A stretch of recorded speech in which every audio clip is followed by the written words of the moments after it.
Welcome learners. We have reached the last part of second module, that is grassroots leadership and advocacy. We have been discussing in this unit about what is community, what are the features of community, what do you mean by community engagement. Then we delve deep into community organization as a method of social work, characteristics, principles. Then we discussed about what are the roles of government and non-governmental organization in community engagement and development. Throughout my presentations or throughout my sessions, I've been using this term grassroots, then leadership and advocacy.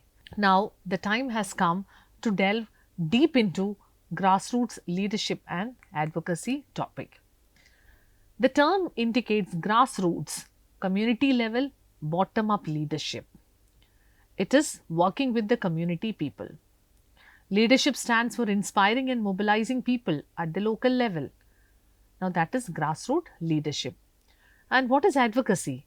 Advocacy means you are influencing the decisions, policies, and actions to meet the community needs in the context of community engagement or community organization.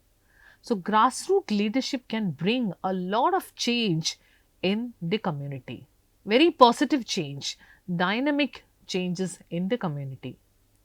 Grassroots leadership is about ordinary people leading change in their own communities. Advocacy ensures their voices are heard in the policy and decision making. So, we are trying to find leaders, or we are trying to develop or groom leaders from the community itself. So, grassroots leadership. Why grassroots leadership matters? Have you ever thought of it? If your answer is yes, then you are absolutely correct, because grassroots leadership means they are from the community. That itself make a great rapport with the community people. So, as mentioned on the slide, it builds trust and accountability within the communities. Grassroots leadership empowers marginalized groups, the downtrodden, the underprivileged, those voices which are not heard by the government. And grassroots leadership also ensures local priorities are represented in the proper way, because they are from the community, they know what the community needs.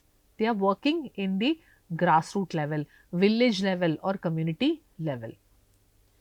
And they also create sustainable development from the bottom up. It is not top down, it is bottom up. The planning, the decision, everything happens in the bottom level, in the grassroots level, and from there bottom up.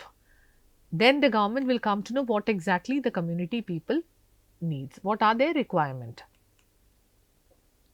What are the characteristics of grassroots leaders? Let's have a look at that. The very first point is very strong community connection.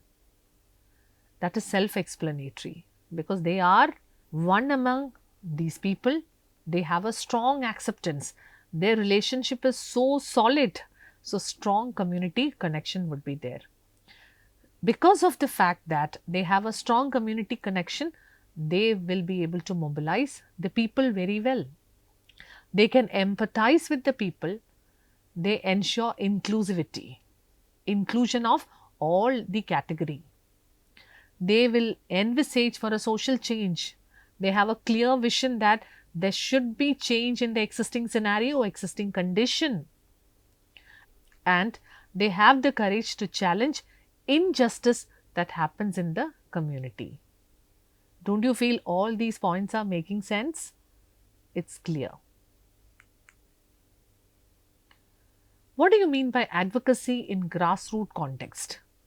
Because we spoke about what are the characteristics of grassroots leaders. Now, here comes the advocacy in grassroots level context. Why advocacy is required? Why we need an advocate? Why do we hire an advocate? An advocate who is registered to the Bar Council, especially in the context of India, they can appear in the court as a representative of the petitioner. Same when we use this terminology in the context of social work, advocacy means they become the voice of the voiceless people. As an advocate, The social worker raise awareness on community issue. As an advocate, the social worker engage with the government and NGOs for resources. They try to influence the policies at the local and the national level. They use media campaign, a lot of strategies, innovative strategies in social media and other campaigning methodologies. They try to amplify the voices of these voiceless people. Now, let's have a look at the strategies of grassroots advocacy. Community mobilization and meetings. How do they advocate for the people?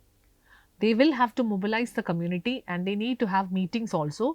From that meetings, they'll get the idea what are the problems, what are the needs, what are the challenges that they are facing. Second is petitions and campaigns. As I mentioned earlier, they can formulate petitions on behalf of the people who are affected, and they can also initiate campaigns. Media also, through media engagement, that is radio, television, social media platforms, they can utilize. At the same time, for the grassroots level advocacy, they can partner with the non-governmental organization and the civil society organizations as well. And at the same time, participatory research and evidence-based lobbying can also be a strategy for grassroots advocacy. Research will help you to find out what exactly is happening in the locality. Participatory research for that matter, action-oriented research for that matter, would be definitely helping you to find out the real problems of the community, which is more scientific in nature. Let us take few examples of grassroots leadership globally as well as in the context of Africa. In Kenya, Wangari Maathai and Green Belt Movement, that is for environmental advocacy. In Zimbabwe, Women of Zimbabwe Arise, WOZA, Grassroots Women Rights Movement. I know you have a familiarity with all these examples which I am trying to quote now. Then in India, we have SEWA, that is Self-Employed Women's Association. It's for the economic empowerment of women. So these are all the net result of grassroots leadership which is visible or evident in the global and the national context. But then there are challenges for grassroots leaders. They have very limited resources and funding because they are working in the village level or community level.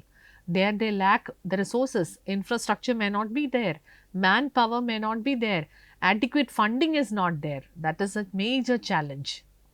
At the same time, there might be political restrictions also depending upon the geopolitical scenario.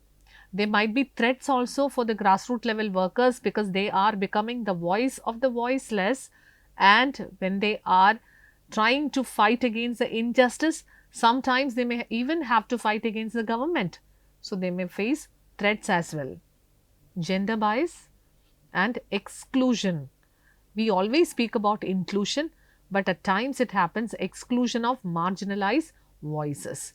That also is a challenge for the grassroots leaders.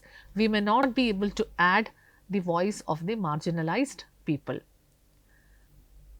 Another challenge what they face is lack of recognition by formal institutions. That is a challenge faced by most of the social workers in India also. Lack of recognition. There is no legal body which actually provide license to the social workers in India. That may not be your case. So, lack of recognition by formal institutions could also be a challenge. Here comes the question. I always wonder, how can we strengthen this grassroots leadership and advocacy? Because this is very much required. If you want to work for the people in the community, you need to find leaders from there. You need to help the people to be self-reliant. That requires strengthening of this grassroots leadership. The first aspect could be you need to provide capacity building and training. Equip them with adequate skills which are required. Then you can network with NGOs which are working for the common cause. You can join hands with media or media houses and the government also to strengthen this leadership. Access to funding and resources. Try to get projects, try to get funds so that you would be able to implement the projects in a proper way in the grassroots level, and at the same time taking the first point also along with the third one, capacity building and training will be possible when you have funds and resources. Legal protection for activists is also required. While discussing the challenges of grassroots level advocacy, I told threats are there. Their life may also be in danger when they are fighting against certain elite class or maybe against the government. So, legal protection of activists should also be there, that can strengthen the grassroots leadership. They will feel that, okay, there is a backup, we have adequate support from the side of the government, or we have people to support us, or there is a legal protection that makes them more confident to work for the welfare of the people. Then promoting inclusive leadership. Yeah, you might be excited because inclusivity is something which is very important. Don't leave anybody, include the youth who are really energetic. I believe that youth are the energy reservoirs of any country. So, youth could be included, women and the minorities should also be given a part in the grassroots level leadership. So, that is how you can strengthen, you can build a group, a pool of very strong resources for the welfare of your own community. To conclude, grassroots leadership ensures bottom up development, as I mentioned earlier. Advocacy is trying to transform the local voices into social and policy change. And strong grassroots leadership will make a very empowered, resilient, and strong community, which will make a massive change in the community as a whole. With that, I conclude today's session. I am so happy that we have completed 2 modules, and I hope you are enjoying the videos and the reading materials which are uploaded on the LMS. Have a good learning experience. If you have any queries pertaining to this, please reach out to me. I will be available to give answers. Thank you so much, and I foresee that you all become prospective social workers. I mean to say professional social workers who would be working for the benefit and welfare of your community. Thank you so much.